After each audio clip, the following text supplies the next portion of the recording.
Olá, sejam todos muito bem-vindos. Hoje o nosso bate-papo é com o professor Rafael Ren, reitor da Unisc, com a professora Andréia de Moura Valim, a vice-reitora, eles que encabeçam a chapa que vai buscar a reeleição da gestão da universidade. Muito obrigado pela participação de vocês, pela presença de vocês aqui conosco. Olá, o prazer todo é nosso, muito obrigado pela oportunidade. É um momento muito importante, estamos conversando aí a professora Andréia.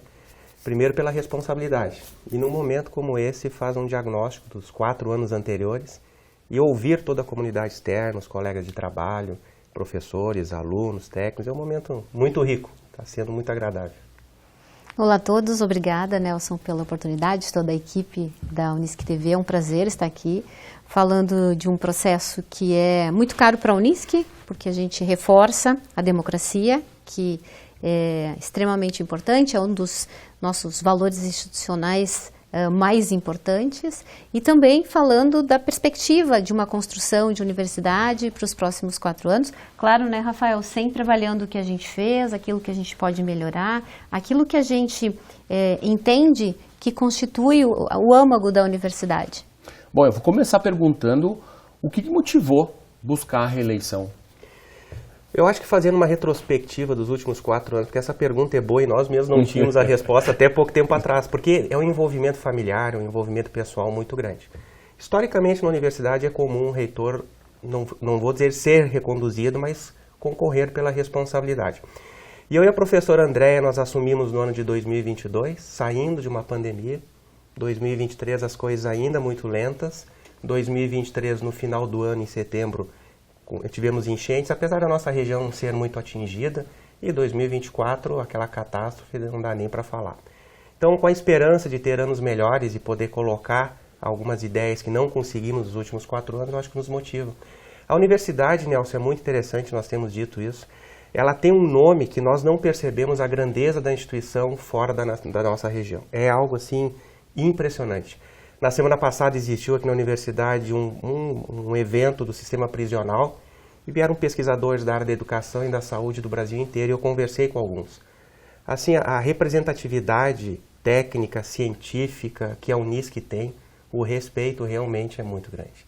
E isso nos deixa muito felizes, né? E não é de agora, isso é algo construído ao longo de toda a história da universidade. Prof, ao longo desses períodos aí, a gente passou por pandemia, enchente, enfim, a gente teve vários percalços. Dá para dizer que o equilíbrio financeiro que a instituição se encontra nesse momento é um dos legados? E o que se avizinha para frente aí agora com os novos desafios, que a gente tem muita coisa mudando, né? A tecnologia, enfim. Como é que vocês planejam esses primeiros momentos para a próxima? Eu vou falar, se me permite, Andréia, da parte financeira, eu já te passo, porque 2 ou 3 pontos grandes que têm desafios para agora, para os próximos anos. Não tem dúvida, o equilíbrio financeiro ele é importante, nós conseguimos isso, mas temos que destacar que não foi eu e a Andréia, nós demos sequência num trabalho que a professora Carmen já veio tomando. Infelizmente, pegando um histórico, desde 2015, o ensino superior brasileiro tem uma queda brusca no número de alunos, numa velocidade incrível. Hoje ainda, e eu tenho comentado com frequência isso, o ensino superior brasileiro está passando por uma crise, não só do número de alunos, mas de identidade. Parece que os jovens não querem mais estudar. Acreditamos que em breve isso vai reverter. E dentro deste período dos últimos anos, muitos colegas infelizmente saíram e nós chegamos neste momento num equilíbrio financeiro, ou seja, o tamanho que a universidade tem é adequado ao número de alunos que nós temos hoje na graduação, no estrito sensu, mestrado e doutorado. E além disso, foi fundamental também nessa busca, nesse equilíbrio financeiro, a área de serviço, que é buscar novas fontes de receita além da graduação. Não ter uma dependência tão grande financeiramente da graduação, porque quando existe a crise, tu sofre muito mais. E esse conjunto de ações é que realmente deu... Não vou dizer que está fácil, dá uma tranquilidade para olhar para frente, voltar a investir, e principalmente uma tranquilidade para toda a comunidade acadêmica, porque não há mais a necessidade de redução de colegas dentro da instituição. Acho que enquanto perspectivas, né, a gente se coloca aqui no papel de quem acredita em educação. A Unisc é o nosso propósito e é o propósito de todas as pessoas que trabalham aqui e a gente faz educação. E fazer educação é fundamental para que a gente tenha uma sociedade mais justa, uma sociedade mais igualitária. E dentro dessa perspectiva, nós temos como assim, grandes linhas mestras a questão da educação de qualidade. Nós estamos com o nosso plano de gestão delineado para que a gente tenha sempre como foco a excelência acadêmica, que a nossa ação enquanto educadores, enquanto formadores de pessoa e também produtores de conhecimento, ela seja focado nas demandas, nas necessidades das pessoas, e nesse cenário a gente se coloca dentro do contexto de diversas comunidades. A Unisc é muito importante aqui em Santa Cruz do Sul, é importante em Sobradinho, Venâncio Aires, Monte Negro e Capão da Canoa. Então a nossa responsabilidade de ser uma universidade comunitária que trabalha para que as comunidades se tornem melhores, se tornem mais desenvolvidas, porque temos pessoas qualificadas e também porque olhamos para essas pessoas com as nossas habilidades, com as nossas competências e conseguimos fazer com que o mundo seja melhor. Então, dentro dessa perspectiva, e claro, o professor Rafael destaca bem a questão da sustentabilidade. Essa é uma pauta que nos preocupa, é uma pauta que não é suave, é uma pauta que nos traz um contexto de resiliência, de batalha, mas sem dúvida já tivemos tempos muito mais complexos. Bom, eu vou abrir um pouquinho, né, o plano de gestão para os próximos 4 anos, que está montado em 12 eixos temáticos, né, estratégicos. A gente tem qualidade acadêmica, vida estudantil, gestão de processos e efetividade operacional, comunicação e identidade comunitária, pessoas, desenvolvimento e reconhecimento, inclusão, equidade e acesso. Eu vou abordar alguns que a gente pode abrir um pouquinho mais. Por exemplo, inovação e tecnologia, né? Como é que vocês veem o uso da questão, por exemplo, da inteligência artificial no meio acadêmico? Isso é um processo que já está bem adiantado, a gente vê muitas novidades a cada dia que passa. Como é que vocês enxergam isso? Eu vou passar para a professora Andréia, mas é muito interessante convivendo com outros reitores do Comung. Todo mundo está com a mesma dor e não sabe muito o que fazer. Eu faço analogia, muitos anos atrás, como eu sou engenheiro, o professor tinha aquela dúvida: permite a calculadora ou não? Decora a tabuada ou não decora? Cara, pode esconder, pode proibir o aluno, ele vai dar um jeito de usar a calculadora. O aluno vai dar um jeito de usar a inteligência artificial. Veio de uma forma e está na sociedade. Então, negar me parece que não faz muito sentido. Agora, como usar isso de uma forma consciente, por dentro dos cursos, esse é um grande desafio que não existe muitas respostas, eu acho, né, André? Nós estamos aqui na universidade trabalhando numa política de uso adequado da inteligência artificial. A gente percebe que essa é uma ação que várias instituições de ensino superior estão fazendo, né? De ter uma política que preveja um uso ético, um uso consciente, um uso crítico. A inteligência artificial, ela pode ser massificadora, ela pode fazer com que a gente fique cognitivamente reprimidos, né? A gente não vai ter o mesmo desenvolvimento à medida em que nós tornarmos pessoas dependentes de IA para fazer as suas atividades acadêmicas. Então, a nossa preocupação é ter um conjunto de orientações normativas para um uso ético, responsável e, principalmente, um uso crítico. Então, entendemos que as tecnologias, e por isso ela está como um dos eixos, né, dentro da questão de processo, de inovação, elas são importantes, mas ao mesmo tempo nós entendemos que as tecnologias elas não vão substituir aquilo que o ser humano tem, aquilo que é a empatia, a capacidade de compreender o outro, de se colocar no lugar do outro.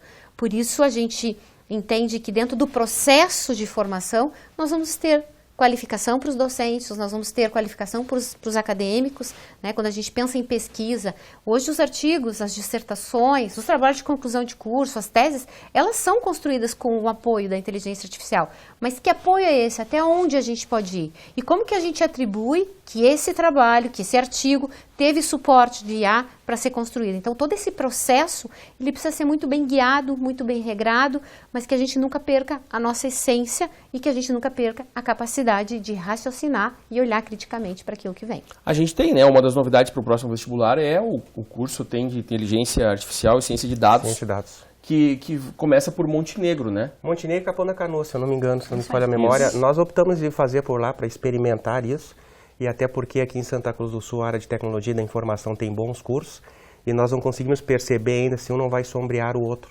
Então nós temos que ter um cuidado muito grande. Capão da Canoa já havia muito tempo pedindo novos cursos e acreditamos que lá tem um potencial grande, da mesma forma que Montenegro. Mas eu acho que esse curso pode vir para os outros lugares também.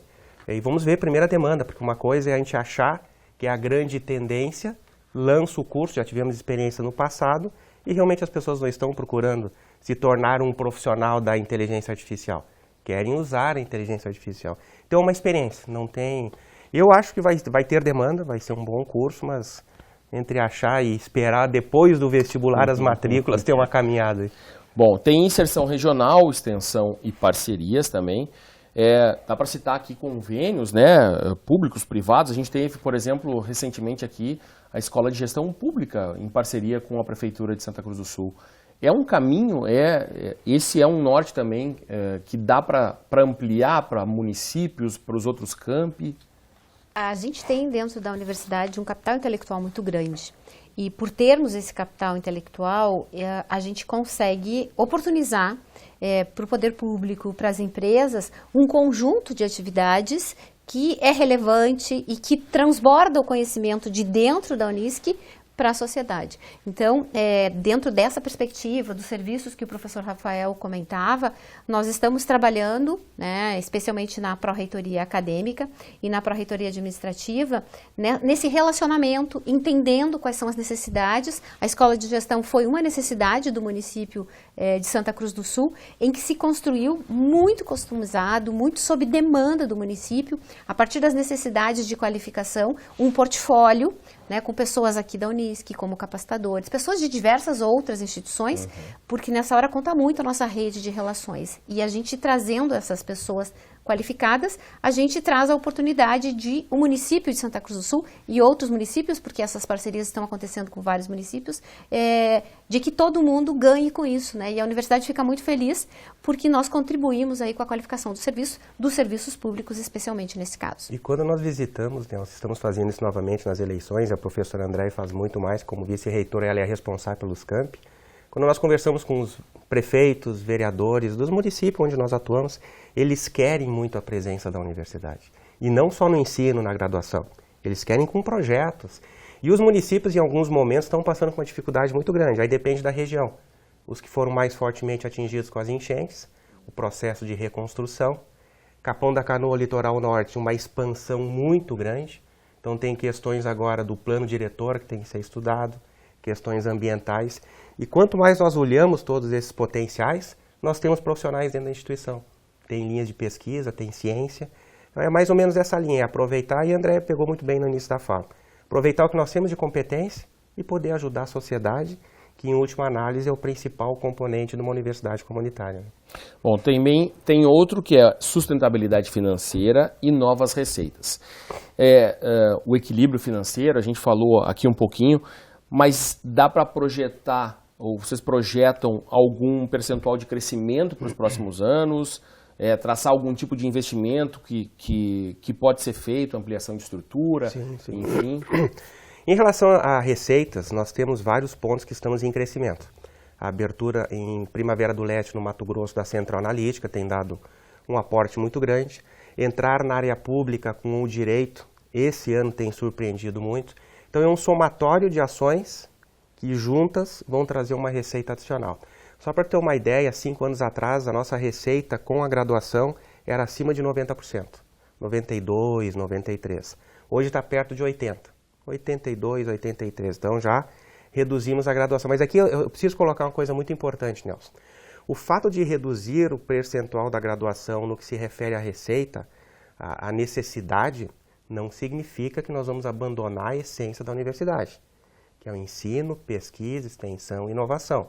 É buscar outras fontes de receita, porque a universidade pública, a universidade comunitária é aquela que ela tem a finalidade pública, mas nós somos de direito privado. Para ter bons projetos de extensão, tem que ter resultado financeiro. Para financiar a pesquisa, tem que ter resultado financeiro.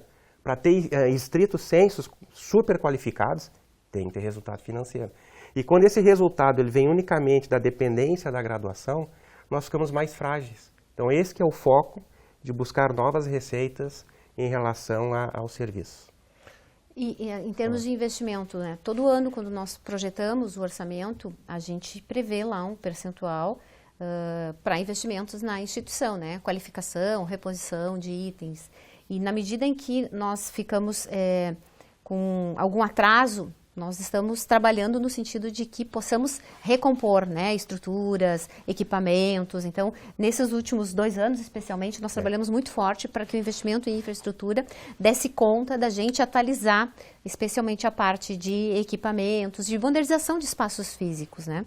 E nossa perspectiva em os cursos semipresenciais, a gente trazendo mais alunos, olhando para os campi, nós temos uma perspectiva importante, estamos otimistas que essa nova modalidade ela vai trazer uma oportunidade de crescimento, inclusive em número de alunos. Então, num objetivo a médio e longo prazo, quem sabe as estruturas dos campi possam ser necessárias a maior, nós precisaríamos ampliar a infraestrutura atual. Então, essa é uma perspectiva que a gente coloca no plano de ensino de uma forma sutil, mas numa forma de que a gente entende que nós devemos responder à demanda das comunidades, em que os cursos tendo maior adesão, a gente vai precisar, sem dúvida, fazer maior infraestrutura. Por um tempo houve até uma procura, se eu não me engano, Capão da Canoa para colocar inclusive medicina, essa ampliação de cursos para os outros campi ou para outras regiões, ela é viável, é possível para os próximos anos? Posso comentar? Claro. A perspectiva da gente ampliar os cursos da área da saúde, né? A gente sem dúvida trabalhou muito forte em 2023, 2024, especialmente finalzinho de 23, início de 24, de que pudéssemos implementar um curso de medicina em Capão da Canoa. Mas houve um edital, houve um regramento e Capão da Canoa não foi uma das áreas, né, não pegou a região de saúde de Capão da Canoa contemplada pelo edital. Então, a gente recuou na intenção de colocar o curso de medicina lá e, por consequência, os cursos da saúde.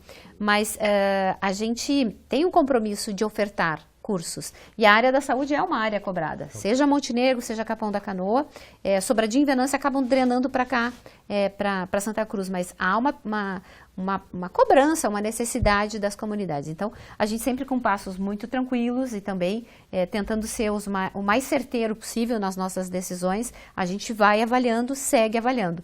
Na questão da medicina, nós precisamos entender qual o impacto do edital Mais Médicos, quando o resultado sair, nessas regiões ou perto dessas regiões nas quais nós estamos inseridos. Então, estamos aguardando e dentro dessa perspectiva, a gente comentou inclusive com a municipalidade que sim, a gente quer ter um curso de medicina em Capão da Canoa, mas a gente depende aí de seguir uma série de regramentos do Ministério da Educação para que a gente consiga dar conta aí desse desejo nosso e também da comunidade. E nós somos muito transparentes, principalmente com os prefeitos. O prefeito sempre quer colocar o maior número possível de cursos. Pegando o exemplo de Capão da Canoa, que se fala muito em engenharia civil, porque é uma grande área construtora.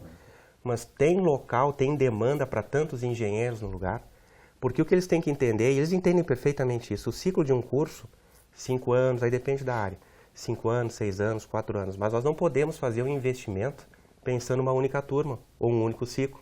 Então é difícil ser assertivo no investimento, porque nós temos que olhar 10 anos para frente. E quantos engenheiros ainda Capão da Canoa suporta no mercado de trabalho? Essa é a relação. Então nem sempre aquela atividade econômica que está aquecida vai continuar aquecida nos próximos 2, 3, 5 anos. Não é tão simples. Mas no diálogo que nós temos com os prefeitos e a Câmara de Vereadores, eles entendem perfeitamente isso, é muito tranquilo.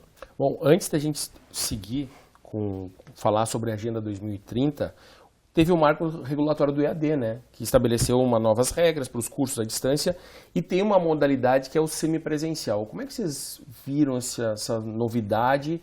Vocês falaram aí que dá para ampliar agora também algumas coisas, mas essa mudança para o EAD, ela foi benéfica? Ela é boa? Eu vou dizer assim, Nelson, e falo vivenciando muito Brasília, com os outros reitores do Comung também, que sempre foi uma pauta do Comung, que nós não somos contra o EAD. Nós somos contra a baixíssima qualidade de EAD que tem no Brasil inteiro, por um total descontrole do MEC. Aí vem o grande segredo. O novo marco regulatório traz benefícios para o ensino. Mas como que o MEC vai acompanhar na ponta? Como que as pessoas lá na ponta vão saber se um curso semipresencial está tendo o percentual mínimo de presencialidade que deve ter um curso? Esse é o segredo. E isso ninguém tem resposta. Então nós analisamos o mercado, vamos lançar uma série de cursos, Mas o quanto que nós e mais 32 concorrentes na cidade vão se comportar em relação a isso, nós não sabemos. Uma coisa é fato, no início da fala da Andréia na entrevista de hoje, nós não abrimos mão de qualidade. Então, se é para jogar o jogo que algumas instituições jogam, para ter uma mensalidade de R$50 e não ter presencialidade, e com isso ter prejuízo na qualidade do ensino, não contem conosco, não é a história da Universidade de Santa Cruz do Sul. É observar, nós fizemos o que nós podíamos fazer, a PROAC trabalhou intensamente, porque foi de agosto, julho, se eu não me engano, que saiu o marco regulatório, tinha um período muito, maio? Um período muito curto para um período muito curto para lançar os cursos, porque em agosto já tinha que ser aprovado no Conselho Universitário, já aprovar o edital do vestibular para começar a fazer as ofertas. E foram lançados, se não me engano, 13 ou 15 cursos semipresenciais, realmente foi uma corrida louca. Eu acho e sou muito esperançoso que vai melhorar, vai regular muito o mercado. Mas o quanto que isso vai depender muito do MEC. Isso nós estamos falando aqui porque já falamos para o MEC. Já falamos, não é novidade para ninguém e o MEC está preocupado. Não é um descaso, eles fizeram esse marco regulatório com essa preocupação, mas tem que ver como que o acompanhamento da regulação vai se dar depois na prática. Agenda 2030, porque cada vez mais a busca por soluções, por problemas reais, e hoje é o perfil, acho que, da universidade, né? A gente as entidades procuram muito mais a universidade, tanto pela referência, pela expertise, por tudo que a universidade oferece, e aí com base nos Objetivos de Desenvolvimento Sustentáveis, que são as ODS. Nós podemos ter mudanças nos cursos, já está acontecendo, mas em outros cursos que a gente ainda não pensa muito na questão da Agenda 2030? Como que nós estamos trabalhando aqui na universidade a questão da Agenda 2030? Nós organizamos 2 grupos de trabalho. Um grupo de trabalho que a gente chama GT corporativo e um grupo de trabalho que é o GT acadêmico. O GT acadêmico, que tem a ver com a tua pergunta, é como nos cursos nós podemos formar melhor as pessoas, os profissionais que vão contribuir com o seu trabalho para uma sociedade melhor. A gente pode trazer um egresso mais reflexivo, como que dentro do processo de formação. Um exemplo que eu dou, a gente pode pensar no arquiteto e no engenheiro. Quando tu vai construir uma casa, a pegada ambiental que a gente deixa nesse processo de construção é absurda. A quantidade de cimento, tijolo, plástico, o que a gente gera nesse processo é algo realmente preocupante. Como que a gente forma um arquiteto e um engenheiro se dando conta e pensando como minimizar? É trazer toda a perspectiva da Agenda 2030, toda a perspectiva do cuidado com o meio ambiente, do cuidado com as pessoas, com cuidado com o entorno para a formação. Então, eu estou citando a arquitetura porque a arquitetura é o primeiro curso que a gente tem lá como exemplo, que está olhando para cada módulo, para cada atividade que o aluno vai fazer ao longo de todo o seu curso de graduação, em que ele vai estar refletindo não só qual é o objetivo, não só qual é o ODS, mas também a meta que ele pode contribuir enquanto uma pessoa que vai atuar no mercado de trabalho e que o seu fazer vai trazer impacto para o meio ambiente, né? E isso vai para todos os cursos. A arquitetura foi um dos primeiros cursos que começou a fazer esse planejamento, né, olhando disciplina, ação a ação, para que ele seja um profissional muito consciente, que a sua ação gera um gasto dos nossos recursos naturais que são limitados. A nossa ação ela pode ser ilimitada, mas o que a gente tem enquanto custo de recurso natural, isso a gente tem limitação. Então, nós temos que pensar mais. Nesse GT acadêmico, a professora Shana, que é a nossa pró-reitora acadêmica, ela está trabalhando muito com os coordenadores de curso, né? Acho que esse é um aspecto importante que está todo mundo se comprometendo. A gente não precisa trabalhar todos os 18, na verdade 17 mais um ODS, mas a gente tem que entender onde o processo de formação vai contribuir aí para esse olhar, onde a gente aprofunda mais cada ODS dentro de cada curso de graduação. A gente vai ter, vocês acreditam que isso... a sociedade como um todo vai debater mais isso também? Eu acho que sim. E a universidade pode ser um E deixa eu comentar, eu já passo para o André, porque o André está muito no centro dessas questões todas. Na sexta-feira passada, eu estive num parceiro nosso e a pessoa me ofereceu uma água. Daí eu quero uma água, assim. E ela trouxe um copinho de alumínio. Ó, estamos copiando vocês. Vimos que, ou seja, a universidade está fazendo uma série de ações além do ensino, que a André pode colocar muito bem, e eles estavam implantando na instituição deles, copiando a Unisc. Eu achei muito legal quando a pessoa disse isso. Sim. A gente tem bastante para melhorar, né? Hoje pela manhã eu estava fazendo uma palestra, uma capacitação com um grupo de estudantes que estão aqui para uma escola de verão da Colômbia e do Peru. E aí contando para eles como que nós estamos adotando, né? Contando que no GT corporativo, que o professor Heron é muito ativo, a gente olha para quem nos fornece as coisas aqui na universidade, para toda a cadeia de suprimentos. Se a gente precisa comprar copos, de quem a gente está comprando? A gente vai comprar de plástico, vamos comprar o biodegradável, como que a gente vai atuar? E esse cara de quem a gente está comprando, ele tem uma boa relação com o meio ambiente? Como é que são as práticas dele? Será que a gente consegue comprar sempre do mais perto, para que a gente tenha menos transporte, porque a logística seja uma logística mais adequada, né? Então tem todo esse processo. E eu contava isso, e ele me chamou a atenção, o professor da Colômbia, de que aqui, nos nossos banheiros, olha como uma coisa simples que a gente não se dá conta. As nossas hidras, elas têm um volume muito grande de água. Que lá, na Colômbia, eles têm um recurso finito de água para o banheiro, para o vaso.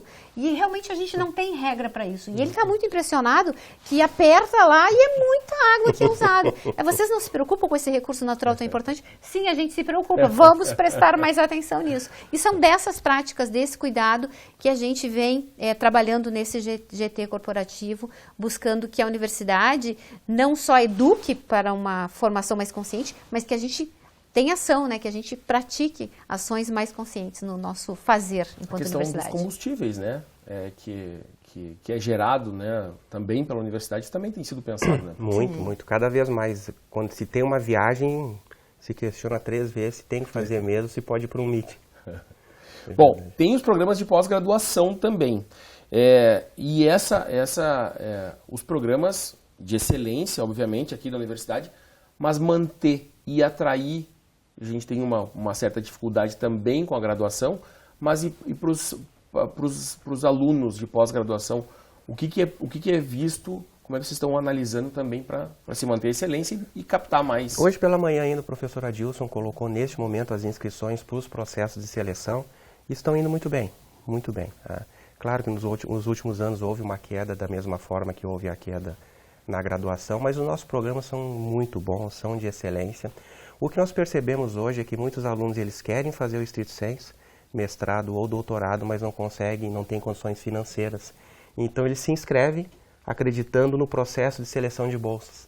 Tendo bolsa eles conseguem entrar. Então uma política muito importante do Ministério da Educação através da CAPES é a manutenção ou ampliação, inclusive, das bolsas. Alguns programas a gente percebe muito claramente a existência da bolsa que faz com que o programa tenha um número desejado de alunos. Mas não é culpa do programa, é que efetivamente o Rio Grande do Sul vem sofrendo muito nos últimos anos economicamente, sob o ponto de vista de todo o cenário nacional e internacional, mas aqui secas, enchentes, e isso acaba atrapalhando muito. E nós tivemos um empobrecimento da população nos últimos tempos muito grande. Mas olhando comparativamente com os anos anteriores, né, Andréia, os números que o Adilson mostra, agora nós teremos o desafio de converter isso em matrícula, porque ainda são números de inscrição para o processo seletivo, eles estão bons, estão muito bons. Sabe que a gente percebe que, de alguma maneira, fazer mestrado e doutorado significa muito ir para a academia, né? Eu vou ser professor de uma universidade. Isso aconteceu muito esse ano e o ano passado, foi aumento do número de concursos. Então, o aquecimento, no estrito sensu, tem relação com uma resposta. As universidades públicas estão fazendo bastante concursos, mas tem um outro aspecto que é extremamente importante, que é a inovação e o empreendedorismo. Os nossos mestres e doutores, eles, num percentual pequeno, eles acabam indo para a academia. E eles estão enxergando que eu posso fazer um projeto de pesquisa, que vai ser uma ideia, que vai ser uma forma de eu desenvolver algum produto, desenvolver um novo modelo de negócio e, com isso, com a minha capacidade intelectual, com a orientação dos professores do mestrado e doutorado, a gente consegue montar novos negócios. Então, há uma perspectiva muito de que o teu projeto de pesquisa no mestrado e doutorado vai ser a base para o desenvolvimento de uma empresa, né, que a gente não precisa imaginar que o mestrado e doutorado é para ir para a academia somente. Abre-se um leque e a gente tem isso na última década, mas nos últimos anos, especialmente, muito mais mestrandos e doutorandos já prospectando, desenhando o seu projeto de pesquisa para que ele se torne um produto, para que ele se torne realmente uma inovação que gere recursos e com isso a gente tem aí novos negócios baseados em tecnologia, que a gente chama Deep Techs, e esses negócios geram todo um novo ecossistema, um novo produto, aí um novo interesse, inclusive, pelo estrito senso como um reflexo. O Tecnounis que a gente tem, ele já está pequeno pelo número de procura, de empresas parceiras, enfim, de tudo que está acontecendo no meio? Ele está pequeno, isso o professor Rafael aqui sempre tem colocado, que muitas empresas querem vir para cá e nós não temos mais espaço físico. E parece um paradoxo, porque se nós caminharmos durante o dia pelo campus, tem muito espaço físico, mas à noite ele está lotado. É que o comportamento do aluno também passou a ser mais noturno, porque ele trabalha. Mas é um desafio grande que nós temos, né? Nós temos que olhar para isso. Eu acho que o nosso parque tecnológico e a incubadora atingiu um nível de maturidade bem importante. Recentemente nós recebemos a certificação CERN 3, e sendo que o nível máximo ele é o 4. Então mostra uma maturidade, eu participei da banca naquele momento, onde os avaliadores externos falaram isso, da maturidade conquistada ao longo desses 20 anos e o quanto que nós conseguimos efetivamente transformar boas ideias em bons negócios. Agora tem grandes desafios da internacionalização, que é o CERN 4, e o espaço físico realmente, mas isso é um bom problema. Esse tipo de problema que a gente queria ter todo dia, né, André? Eu acho que dentro dessa perspectiva, né, Nelson sempre nos pergunta, e aquele prédio que está ali no centro de convivência, o que vai acontecer? Acho que nosso problema é espaço físico para as empresas, para as incubadas, e ao mesmo tempo a gente conseguir fazer com que aquela área que já teve outros propósitos, né, em seu processo de maturação inicial, especialmente, possa também se transformar num espaço para que a gente possa ancorar tanto os ambientes de pesquisa, mas também ancorar os ambientes para acomodar as empresas nascentes, as incubadas, né, as startups que nascem a partir do conhecimento. Então, nossa perspectiva é ter já o ano que vem um cenário diferente em termos de investimento institucional e a ideia de que a gente siga buscando, nós fizemos várias ações para captar recursos, recursos públicos, recursos privados, para que possamos transformar aquele espaço, que é uma área enorme, são 6.500 metros quadrados, que a gente consiga transformar em área útil, para ser utilizado pela comunidade acadêmica, por quem está na graduação, na pós-graduação, mas também que crie espaço para uma interlocução especialmente com o setor produtivo. E isso é um processo que vai andar a partir do próximo ano? Vai andar. A área da engenharia nos apresentou há pouco tempo atrás, porque uma preocupação grande que nós temos são duas, na verdade. Primeiro que o prédio é feio, quem conhece aqui está no meio do campus. Isso incomoda a todos nós. E frequentemente os nossos colegas professores e técnicos perguntam, e aquele prédio, o que nós vamos fazer com aquele prédio? Mas obviamente em momentos de escassez de recursos, opções devem ser feitas. E nós optamos em não perder a qualidade no ensino em nenhum momento. Mas agora podemos começar a pensar um pouco, e o que a engenharia apresentou de uma forma muito inteligente é de fazer uma roupagem, deixar toda a parte externa como se ela fosse definitiva e será definitiva, e a parte interna nós vamos avançando aos poucos. Então ali onde hoje é o CC, para quem conhece, aquela área nós vamos colocar o tapume mais para trás, vai ter um avanço de 500 metros quadrados, e na parte externa do prédio, um ajardinamento também muito bonito. E o prédio todo, ele vai ficar já definitivo, como se ele estaria pronto. Isso vai ajudar muito, eu acredito muito nisso, que as pessoas que vêm vão começar a falar sobre isso. Até investidores, olhando um prédio bonito, muda de figura. E ele é muito grande, como a Andréia disse, é 6.500 metros quadrados. Então ali cabe vários projetos, todos de uma forma simultânea. Nós pretendemos, e esse é o planejamento que a PROAD está fazendo, de até o final de 2026, ter essa etapa pronta.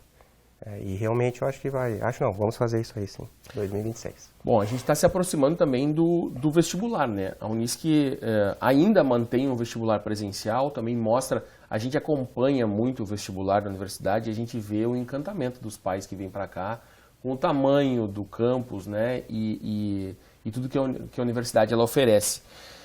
Essa deve seguir assim, com o vestibular presencial? Há uma possibilidade de mudança? Como é que vocês avaliam a questão do vestibular também? A perspectiva de fazer o vestibular presencial, e a gente tem o vestibular como um momento bastante importante, ela segue, né, dentro dessa lógica. Existe, claro, a possibilidade de usar a nota do Enem, mas a nossa escolha tem sido, e acredito que por alguns anos a gente vai manter, a não ser que a gente passe a ter mais controle sobre alguns processos que por hora a gente não tem. É benéfico trazer as famílias, trazer as pessoas aqui, né, para Santa Cruz e também para os outros campi. Acho que a gente consegue mostrar a consistência, né, e tudo que a gente tem para oferecer enquanto universidade. A infraestrutura, ela é uma marca importante, para além da credibilidade, para além daquilo que nós temos enquanto conceitos, avaliações do MEC, né, a credibilidade, a respeitabilidade que a Unisc tem. Por todo o seu conjunto, né, por todas as suas pessoas, nós entendemos que o processo seletivo vestibular, ele cabe muito bem nesse formato. A medicina é um curso que atrai muitos estudantes e as famílias, quando vêm, ficam realmente muito bem impressionadas com o nosso campus. Nessa perspectiva, nós entendemos que é um atrativo. Então, por hora, estamos mantendo. E isso é interessante da medicina, porque os pais ficam preocupados que seus filhos vão sair a primeira vez de casa. Eles vêm, conhecem a universidade, com toda a estrutura que nós temos, mas também conhecem o município, que é um bom município para as pessoas morarem. E aí dá para perceber, Nelson, é só as pessoas virem aqui no dia do vestibular do verão, que esse ano vai ser dia 6 de dezembro, as famílias vêm, é um evento. Então, enquanto os alunos estão dentro da sala de aula fazendo a prova, nós circulamos por todo o campus, são pais, avós, mães, caminhando, curtindo. E isso faz sentido, acho que não tem por que nós tirarmos isso. Se naturalmente não existir um esvaziamento, porque tem a opção, com exceção da medicina, do aluno usar a nota do Enem. Mas muitos optam em vir para cá fazer. É uma estratégia que tem dado certo e eu acho que nós devemos manter até que haja um esvaziamento natural desse processo. Bom, vocês também conversaram com a comunidade acadêmica, né? Teve aos sábados também, vocês estão circulando por aí, nos outros campi. Tem muitos pedidos, não? Tem. Estes 12 eixos que aqui estão vieram dessas conversas dos sábados. E ali tinham muitas pessoas, técnicos, professores, muitos estudantes. Por isso, se nós formos analisar cada um dos 12 eixos, dá para perceber muito claro que tem para todos os públicos. Eu não vou lembrar bem, mas é algo mais ou menos assim. São 44 ações ou sugestões para docentes, 45 para técnicos administrativos, e mais de 80 que eu não vou lembrar dos estudantes. E coisas simples dos estudantes, por exemplo, eles estão pedindo ter mais locais de convivência, locais tipo mini cozinhas para aquecer os seus alimentos. O próprio perfil do aluno vem mudando. E aí nós temos que ir fazendo essa adaptação. Então a escuta que nós fazemos, além de levar e as pessoas ouvirem de nós o que nós estamos pensando, ela é fundamental. E aqui eu aproveito, Nelson, para todos os nossos colegas técnicos administrativos, nós colocamos espalhados por todo o campus 15 caixas, e nos campi também, né? 15 caixas de sugestões. Porque dentro do nosso site que nós criamos, rafaelandreia.com.br, a pessoa pode entrar lá, dar sugestões e continuamente nós estamos alimentando o plano. Mas se alguém não quiser fazer isso, que é de uma forma mais simples, pega um papel de pão, bota aqui em cima da caixa e joga na caixinha. Não precisa se identificar, não é isso que nos interessa. Nos interessa é entender o que está bom, o que deve melhorar e o que está faltando dentro da universidade. Maravilha. Aliás, pela primeira vez a gente vai ter um processo eleitoral exclusivamente digital. A eleição vai ser no dia 11 de novembro, das 8 horas da manhã às 8 horas da noite. E quem quiser ver as propostas e acompanhar um pouquinho de tudo que tem lá é só entrar no site, né? rafaelandreia.com.br. Sugestões, entender o processo todo, é só procurar no site. Eu deixo vocês à vontade para considerações finais, os recados finais para esse processo que está se avizinhando também pela exclusividade de ser digital, né? Perfeito, eu já passo para a André. E tem uma coisa que tem nos preocupado muito, e aí vai um pedido principalmente para os estudantes. O nosso processo é um dos mais democráticos no Rio Grande do Sul, dentro das universidades comunitárias, porque todos os públicos votam. O estudante, o professor, o técnico administrativo, 52 entidades externas da Unisc, que eu e a professora André estamos visitando, mas o estudante em si, a gente percebe, não é nessa eleição, nas eleições anteriores, que ele não tem o mesmo engajamento, a mesma preocupação que havia alguns anos atrás. E a nossa preocupação por ser chapa única, que pode existir uma desmobilização do público estudante, e a facilidade, apesar de ser um público conectado, por ser fácil, talvez ele não vote. Estamos conversando muito em todos os departamentos que nós estamos indo, pedindo ajuda aos professores que sensibilizem os seus estudantes para que exerçam o seu direito. 35% dentro do peso total dos votos é dos estudantes. E isso tem que ser respeitado. E não foi a reitoria, em algum momento, que simplesmente quis dar esses 35%. Isso é de conquistas antigas. Quando nós viramos universidade, existia aquela efervescência estudantil toda no Brasil. Então vamos manter isso. Esse é o nosso grande pedido. Que os alunos usem o seu direito de voto no dia 11, das 8 da manhã às 8 da noite. É muito rápido o processo. E não estamos falando só de reitor e vice-reitora. O próprio coordenador de curso, que é o professor que está mais perto do aluno no dia a dia, também tem que ter o voto. Maravilha. Também para chefes de departamento e para coordenadores dos programas de pós-graduação. O professor Rafael destaca uma coisa que é importante, né? Para que a gente possa ter a legitimidade de seguir sendo gestores da universidade, ter a participação da comunidade acadêmica, dizendo sim ou não, a gente espera que seja assim, é super importante. Então, para que a gente se sinta renovado, validado pelos colegas, é importante que se participe, né? De novo, eu comecei falando de democracia, é uma oportunidade muito bacana a gente conversar com todo mundo, a gente se colocar de alma e coração aberto para fazer as escutas, para ouvir as críticas, porque claro que tem críticas, né? A gente sabe que é do processo, é natural, a gente tem visões diferentes e a nossa intenção é contribuir, né, como gestores da universidade para conduzir a universidade por mais 4 anos, protegendo a Unisc. A Unisc é o nosso legado e a nossa missão, enquanto reitor e vice-reitora, é cuidar da universidade, para que as nossas práticas façam que a universidade siga sendo a potência que ela é, aquela credibilidade que temos, a gente precisa zelar por isso. Então, é por isso que a gente pede, participe e vote no dia 11/11, das 8 da manhã às 8 da noite. Convite feito. Obrigado pela participação de vocês, pelo tempo de vocês terem vindo aqui conversar conosco na Unisc TV. Para nós foi um prazer, sempre um bom bate-papo aqui. Maravilha, muito obrigado. Muito obrigada. Até uma próxima.